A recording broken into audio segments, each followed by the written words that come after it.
A little after 1 o'clock in the morning, on the 28th of March, 1942, an old destroyer was moving slowly up a river in occupied France, deep inside one of the most heavily defended harbors in Europe, and almost every man aboard her knew she was a bomb. Her name was HMS Campbeltown, and hidden in her bow, sealed inside a case of steel and concrete, sat around 4.5 tons of high explosive rigged to go off on a hidden timer. She was aimed at a single target, the gates of the largest dry dock on the Atlantic coast, and the plan was simple and almost unthinkable. Ram the ship into the gates at full speed, set her crew and a force of commandos ashore to destroy everything they could reach, and leave the ship jammed in the dock to explode hours later and wreck it. For most of the run up the river, the disguise held.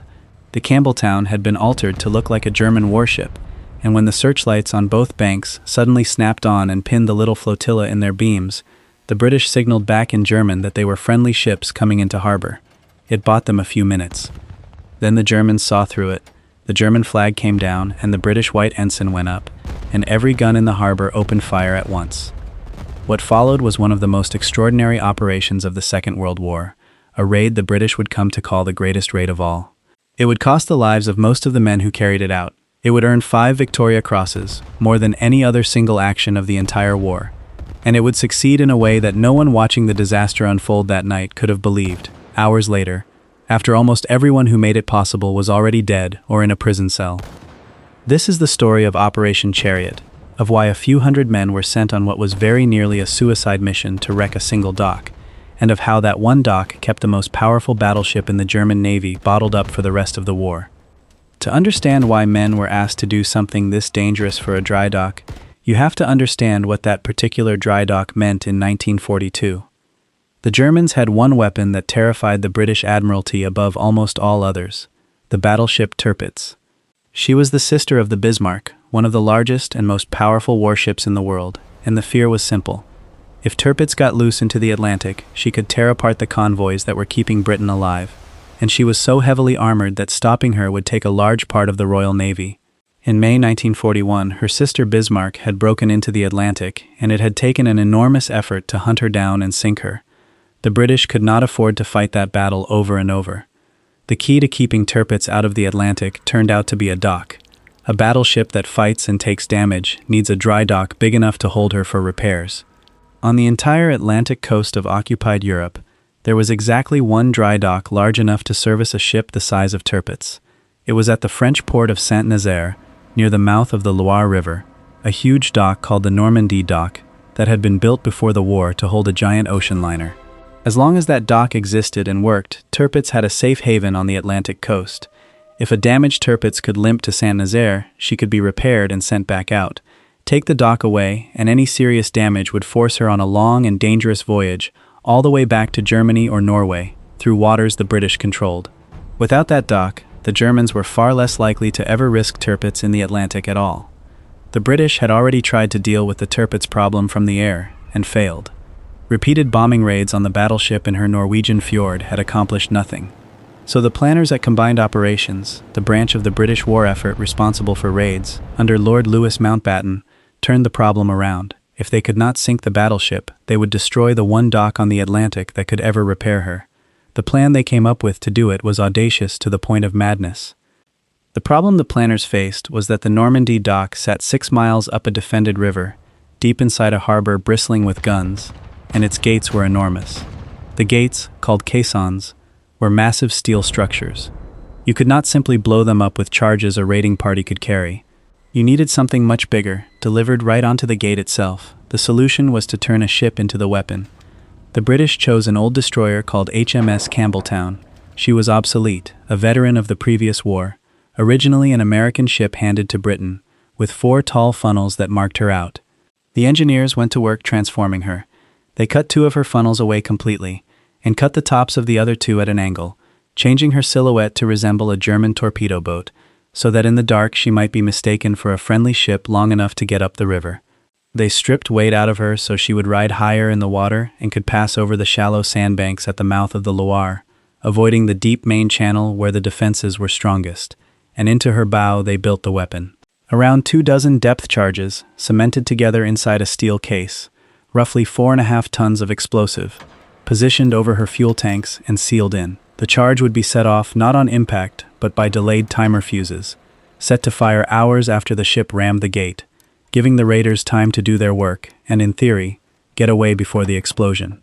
The plan was to drive the Campbeltown straight into the caisson of the Normandie Dock at high speed, jam her bow deep into the gate, and set her there like a giant time bomb. While she sat wedged in the gate, commandos carried aboard her and in a fleet of small boats would land and destroy the rest of the dock.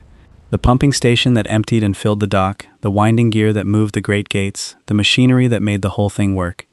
Even if something went wrong with the ship, wrecking that machinery would cripple the dock.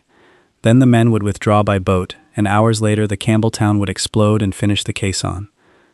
The force that would do this was small and terribly vulnerable. Alongside the Campbeltown came 18 small craft, most of them wooden motor launches, escorted only for part of the way by 2 proper warships. These launches were the problem no one could solve. They were built of wood, and to make the long sea crossing they carried extra fuel and tanks on their decks. A wooden boat full of gasoline is a coffin if it is hit. These fragile craft would have to carry most of the commandos into the harbor and, if all went well, carry the survivors out.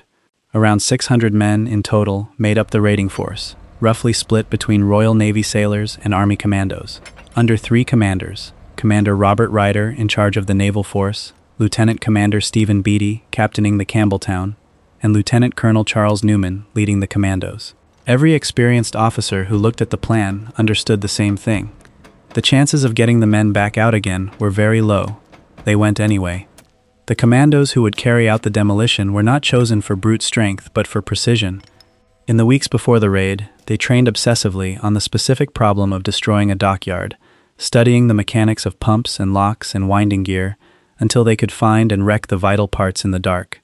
They rehearsed on British docks, running at night under heavy loads of dummy explosive, learning exactly which valve and which motor and which gearbox had to be destroyed to kill a dock. The plan divided them into small, specialized teams, each with its own precise target on the dock, and each demolition team was paired with a protection team of fighting men whose only job was to keep the demolition men alive long enough to place their charges. It was, in effect, a surgical operation planned down to the smallest fitting, to be carried out under fire, in the dark, in the heart of an enemy naval base.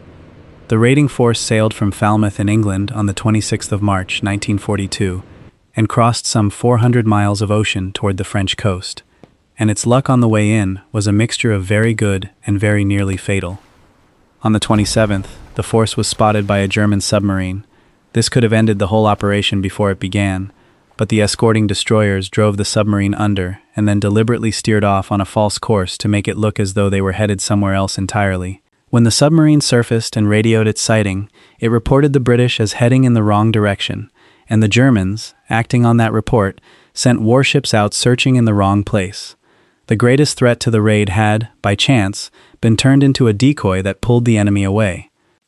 As night fell, the flotilla met a British submarine, Sturgeon, stationed at the mouth of the estuary as a navigation marker, exactly where she was supposed to be, blinking her signal in the dark. From there, the raiders formed up into their attack order and began the slow, tense passage up the river. They crossed the shoals at the mouth of the Loire, the Campbeltown scraping the bottom twice and pulling free each time. At 11 o'clock at night, aboard the Campbeltown, the officer responsible for the explosives quietly activated the delayed fuses in the bow. From that moment, the ship had roughly 8 hours to live, and the clock was running whether the raid succeeded or not. Overhead, a force of British bombers was supposed to be attacking the port as a distraction, drawing German eyes upward and away from the river. But low cloud wrecked the plan. The bombers circled without dropping many bombs, and their strange behavior, aircraft overhead that did not seem to be bombing anything, did the opposite of what was intended. It made the German commanders suspicious that something unusual was happening. For a while the German guns fell silent and the searchlights went dark and the raiders slipped closer. Then, at about 1:20 in the morning, the searchlights on both banks blazed on together and caught the entire flotilla in the open, still short of the dock. A German signal light challenged them, demanding to know who they were, and here the deception bought its last few precious minutes. Using German recognition codes the British had captured in an earlier raid, the flotilla flashed back that they were friendly ships proceeding into harbor, and when a shore battery fired a few warning bursts, they signaled that they were being fired on by their own side. The Germans hesitated. For perhaps 5 minutes the guns held. The Campbeltown crept closer to the gate. The deception could not last, and when it broke completely. At about 28 minutes past 1, with the flotilla roughly a mile from the dock gates, the Germans understood what they were looking at. Aboard the Campbeltown, Beatty gave the order to drop the German flag and raise the white ensign of the Royal Navy, and the whole flotilla did the same, going into the fight under their own colors. And every gun in the harbor opened up at once. Guns on the shore, guns on the ships in the harbor, guns on the roofs of the dock buildings. All of it poured down onto the river. For the wooden motor launches, it was a massacre. German shells tore through the thin hulls and set the deck fuel tanks ablaze, and boat after boat became a floating fire, burning on the water with its crew and commandos aboard. Men went into the freezing river among burning patches of gasoline. The little motor gun boat leading the force turned its guns on a German guard ship whose heavy gun was raking the flotilla, and one gunner, able seaman Bill Savage, firing an exposed weapon with no protection at all, silenced that gun and then kept firing at targets ashore through the whole battle. Through the storm of fire, the Campbeltown drove on for the gate. She was hit again and again. The men steering her were killed one after another at the wheel, and each time another man stepped up to take their place. When the helmsman and the officer beside him were both cut down, the officer who had built the ship's explosive charge, Nigel Tirpitz, took the wheel himself and held the old destroyer on her course. Almost blinded by the searchlights, taking hit after hit, losing men all along her decks, the Campbeltown increased speed to 19 knots and bore straight in. Ahead of the dock gate, the Germans had strung an anti-torpedo net across the water to protect the caisson. The Campbeltown hit it at speed, cut straight through it, and drove on into the gate. At 34 minutes past 1 in the morning, HMS Campbeltown rammed the caisson of the Normandie Dock dead center. The force of the impact drove her bow more than 30 feet up onto the gate and crumpled the front of the ship, right where the explosives were packed. She was jammed exactly where she was meant to be, against the gate she was meant to destroy, with a bomb in her nose counting down. Her captain, Beatty, is remembered for the almost unbelievably calm remark he made at that moment, noting only that they were about 4 minutes behind schedule. That understatement captures something true about the whole raid. The ramming of the gate, the thing the entire operation had been built around, was in one sense the easy part, and it was only the halfway point. The Campbeltown was in position. Now the men had to get off her and do the rest of the job, and then somehow survive, and the harbor around them was a wall of fire.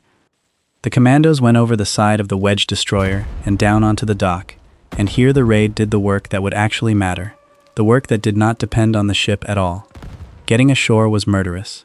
So many men had already been killed or wounded on the run, in that only a fraction of the intended force reached the dock, and some of the commandos, the demolition specialists, carried only pistols, because their real weapons were the explosive charges strapped to their backs. But the men who got ashore knew exactly what they had come to destroy. They had trained for weeks on the mechanics of dockyards, until they knew this kind of machinery in the dark. Demolition teams fought their way to the pumping station that emptied and filled the great dock and blew its machinery apart. They destroyed the winding gear that moved the caissons. They wrecked gun positions and installations around the dock. This was the quiet, deliberate heart of the raid, and it succeeded. Even setting aside the ship in the gate, the men ashore had physically destroyed the machinery that made the Normandie Dock function. Directing the defense of the whole shrinking position was Colonel Newman, who had not even been required to land but had gone ashore among the first, and who now stood in the open under heavy fire for over an hour, organizing his men, holding off German counterattacks, and buying the demolition teams the time they needed to finish. The commandos did their job. The problem was going to be getting any of them home. The plan had always depended on the little wooden boats to carry the men back out, and by now those boats were mostly gone. Out on the river, the motor launches had been shot to pieces. Most of them were burning or sunk, and the landing points the commandos were supposed to withdraw from were never secured.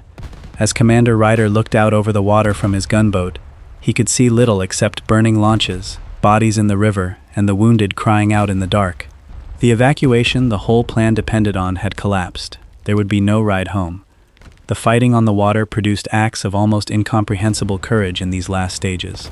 In one of them, a small launch was caught by a German torpedo boat that tried to ram and board her, and a commando sergeant named Thomas Durrant stood at an exposed machine gun on the open deck and fought the far larger warship almost single-handed. He was hit again and again, refused to give up the gun, and kept firing even as the enemy ship called on him to surrender. He was wounded some 24 times and died of his wounds after being taken aboard the German ship. His conduct was so extraordinary that the German officer whose ship he had fought later went out of his way, when Colonel Newman was a prisoner, to describe the sergeant's bravery and effectively recommend him for a medal. Durant would receive the Victoria Cross, the only man ever to be awarded Britain's highest decoration for valor in a naval action on the recommendation of the enemy he had fought. For the men still ashore, the situation was now hopeless in the conventional sense. There was no way out by sea. Around 100 surviving commandos were trapped in an enemy-held town, low on ammunition, with German reinforcements closing in. And their commander made a decision that turned the last act of the raid into a legend of its own. Colonel Newman gathered the survivors and told them, in effect, that since the boats were gone, they would simply have to make their own way home. He gave them 3 orders. Do everything possible to get back to England. Do not surrender as long as they still had ammunition to fight with. And do not surrender at all if they could possibly avoid it. Then this small band of exhausted, outnumbered, largely wounded men tried to fight their way out of Saint-Nazaire on foot. The only route out of the dock area led across a narrow iron bridge covered by German machine guns. Newman personally led the charge across it, and though a German grenade burst at his very feet and left him badly shaken, he and his men stormed the position and got across.